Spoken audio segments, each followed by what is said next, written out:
les Sénégalais ont montré à 2 reprises à la face du monde que nous sommes un grand peuple, une grande démocratie. Beaucoup ont douté, mais les Sénégalais dans leur majorité ne l'ont jamais fait. Nous avons regardé l'avenir parce qu'il était synonyme d'espoir. Nous avons affronté les épreuves pour avancer. Avancer pour ne jamais sombrer. Notre nation ne s'est pas laissée perdre par le doute, parce que nous sommes un grand peuple, animé d'une foi inébranlable et poursuivant un but commun par l'apport de tous. Et ce but, c'est la construction d'un grand pays qui compte dans le concert des nations. Alors, n'ayons pas peur de questionner nos certitudes. N'ayons pas surtout peur du changement. Monsieur le Président de l'Assemblée nationale, honorables députés, le 2 avril 2024, le Sénégal est en train de plein pied, grâce à la résilience de son peuple et à la détermination de sa jeunesse, dans une ère nouvelle de son histoire, l'ère d'une ambition restaurée, à la fois nationale et africaine, l'ère d'un projet commun taillé à la juste mesure des aspirations de notre peuple tout entier, l'ère enfin de la poursuite sincère d'une prospérité partagée par tous, loin des ressources pour quelques-uns. Cette ère nouvelle est une rupture, oui, en phase avec les orientations et l'exemple posé par le président de la République, son Excellence M. Bassirou Diomaye Diakhar Faye. Il est choix à toute la nation sénégalaise de rompre de manière ferme et résolue avec certaines façons de penser et de voir notre cher pays, ainsi qu'un bon nombre de pratiques établies. Cela va sans dire, cette rupture impérieuse s'applique au premier chef au gouvernement d'alternative démocratique éclatante dont j'ai l'honneur et le redoutable privilège d'être le Premier ministre. Je viens dès lors partager avec vous les principes, l'ambition et les orientations stratégiques du nouveau gouvernement, afin que nul n'ignore ce que nous voulons faire pour le Sénégal et comment nous le ferons. Le peuple sénégalais a voté de façon nette et massive pour le projet d'un Sénégal souverain, juste et prospère. Pour bâtir ce Sénégal du projet, il est impératif d'opérer une rupture d'une profondeur et d'une portée jamais vue dans notre pays. Jamais vue depuis notre accession à l'indépendance il y a 64 ans. En partant de la courbe plongeante de notre histoire. Le Sénégal d'hier, un pays modèle dans une Afrique conquérante, partie intégrante des grands empires et royaumes d'Afrique de l'Ouest du XIIe siècle à l'arrivée des premières puissances coloniales. Un pays de résistants, dont les populations ont su maintenir leur dignité, leur culture et leurs principes forts de savoir-être aux heures les plus sombres des razzias et de la colonisation, y compris au prix du sang et du sacrifice anonyme de leur vie. Ce fut le cas lors de ce grave mardi de Nder, où les femmes sénégalaises, par dizaines, ont préféré la mort à l'esclavage et au déshonneur. Ou ce jour tristement célèbre du 1er décembre 1944 à Thiaroye, où des hommes sénégalais, avec leurs frères africains, ont par dizaines préféré la mort à l'injustice et au déshonneur. Le Sénégal des indépendances, un modèle en Afrique de stabilité de ses institutions, la qualité insigne de ses élites politiques, diplomatiques, administratives ou même sociales et culturelles. Et enfin, de façon plus profonde encore, sa mixité, le brassage de ses ethnies et religions et la force de son commun vouloir de vie commune. Le Sénégal d'aujourd'hui, un modèle en panne dans une Afrique sacrifiée, un modèle de développement arrêté.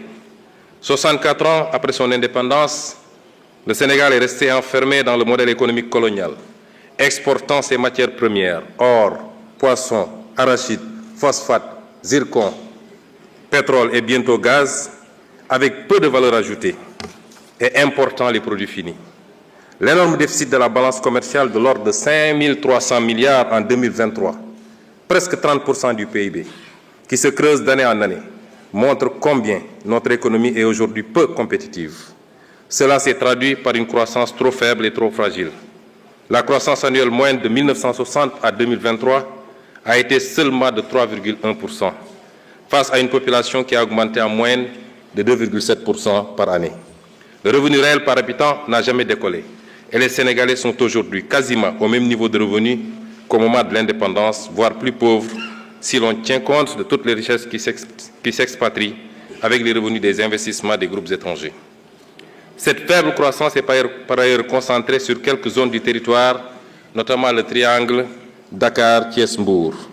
Au final, la triste réalité des chiffres depuis l'indépendance montre que notre pays est enfermé dans un cercle vicieux de sous-développement et de pauvreté, avec des matières premières locales peu valorisées, un secteur privé national qui ne décolle pas, des filières peu compétitives, une croissance structurellement faible et fragile et un territoire national peu aménagé et pauvre. Un modèle social en crise aiguë, avec notamment une jeunesse désabusée, sans perspective dans son propre pays. Chaque année, le nombre d'emplois formels créés est très largement inférieur au nombre de jeunes arrivant sur le marché du travail. Une justice où l'action de quelques-uns a fait perdre la confiance de presque tous. Une école où l'on désapprend bien souvent et où l'on déséduque encore plus.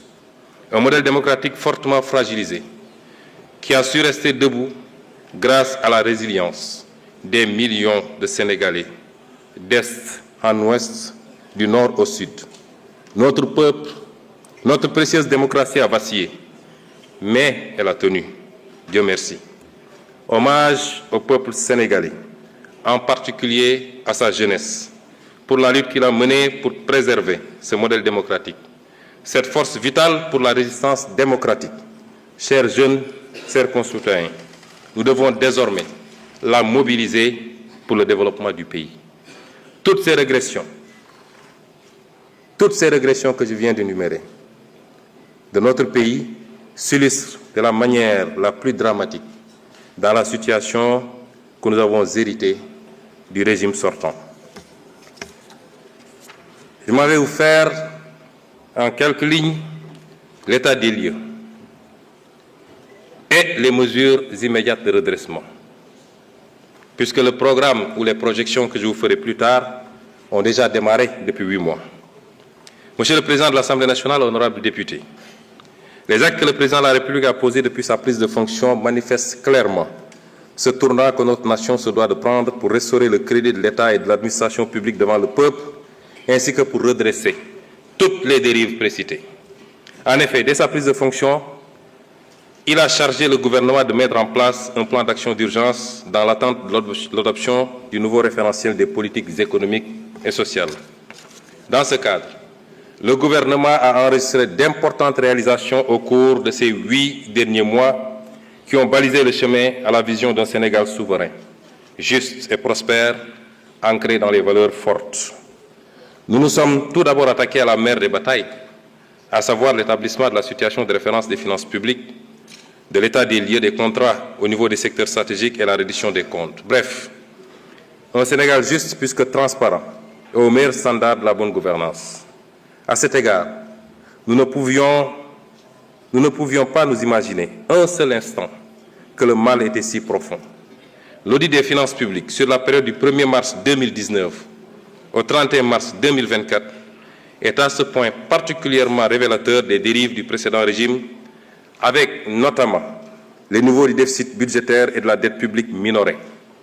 Cette situation a eu notamment comme conséquence la suspension des financements attendus en 2024 du Fonds monétaire international et de la Banque mondiale et le gel du programme économique et financier appuyé par le FMI. C'est le lieu, une fois de plus, de rendre hommage au président de la République, qui a préféré sacrifier à cet exercice de transparence plutôt que de démarrer son magistère dans le mensonge. Il nous est également apparu indispensable, dans l'environnement laxiste ayant prévalu durant le dernier régime, de procéder à la revue de tous les contrats signés dans les secteurs stratégiques, en vue de nous assurer de leur conformité à notre législation. Maximiser les retombées économiques et sociales pour notre pays et préserver les ressources pour les générations futures. Outre ces travaux, l'exigence de reddition des comptes a été étendue aux nombreux chantiers payés non achevés, les hôpitaux, les écoles et universités en construction, les maisons de la jeunesse, et j'en passe. Aux soupçons de corruption, de surfacturation et de détournement de fonds dans des projets et sociétés d'État. Toujours dans ce registre, il a été procédé à l'audit des ressources humaines, trouvées sur place par les différents ministres à leur prise de fonction pour traquer tous les recrutements indus sous la forme de personnel contractuel. Pour donner une idée de l'ampleur des pratiques du régime précédent, le ministère en charge de la fonction publique a recensé environ 29 000 contractuels recrutés en marge de la réglementation en vigueur. De même, pour marquer une rupture nette dans le sens de la bonne gouvernance, le président de la République, le Premier ministre et l'ensemble des membres du gouvernement ont procédé à la déclaration de leur patrimoine dans les délais fixés. Enfin, de graves scandales ont été décelés dans la gestion foncière, qu'il s'agisse de l'occupation du domaine public maritime ou de l'accaparement de terres sans commune mesure par des privés et des sociétés civiles immobilières écrans, au niveau des lotissements des zones foncières, effectuées notamment à Dakar, à Thiès, en particulier à Mbourkat. De manière plus grave et répréhensible, il est à noter la prévarication et la privatisation du patrimoine foncier et bâti de l'État. Pour rester dans ce registre de la bonne gouvernance, je voudrais également évoquer les avancées majeures enregistrées dans l'administration de la justice, dont le fonctionnement a été notablement instrumentalisé par le régime sortant. Une des réalisations majeures dans ce domaine au cours des 8 derniers mois a été l'organisation des assises de la justice avec la participation inclusive des citoyens. Les autres réalisations ou initiatives lancées ont trait à la protection des lanceurs d'alerte, la modernisation de l'administration pénitentiaire